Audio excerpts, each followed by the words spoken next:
તો પૂર્વ કેબિનેટ મંત્રી અધિકારીઓ સામે ગુનો નોંધવા આદેશ કરવામાં આવ્યો છે। અરવિંદ પટેલ પીઆઈ એસડી પટેલ સામે ગુનો નોંધવા આદેશ। જમીન કેસમાં ગુનો નોંધવા ગાંધીનગર કોર્ટનો આદેશ। 2012માં થયેલ ફરિયાદમાં કોર્ટે ચુકાદો આપ્યો। પાર્ટી પ્લોટમાં ગેરકાયદેસર પ્રવેશ કરીને તોડફોડ કર્યાનો આક્ષેપ।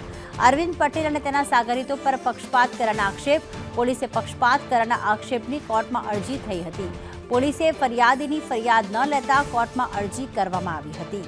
તો પૂર્વ કેબિનેટ મંત્રી અધિકારીઓ સામે ગુનો નોંધવા આદેશ કરવામાં આવ્યો છે। 2012માં ગાંધીનગર કોર્ટમાં જે આખી ઘટના બની હતી, જે પાર્ટી પ્લોટમાં ઘટના બની હતી, આ 2012માં ફરિયાદ થઈ હતી। ગાંધીનગર કોર્ટે આજે ચુકાદો આપ્યો છે। પાર્ટી પ્લોટમાં ગેરકાયદેસર પ્રવેશ કરી અને તોડફોડ કર્યાનો આરોપ હતો। અરવિંદ પટેલ અને તેના સાગરીતો તથા પોલીસે પક્ષપાત કર્યાના આક્ષેપની કોર્ટમાં અરજી થઈ હતી।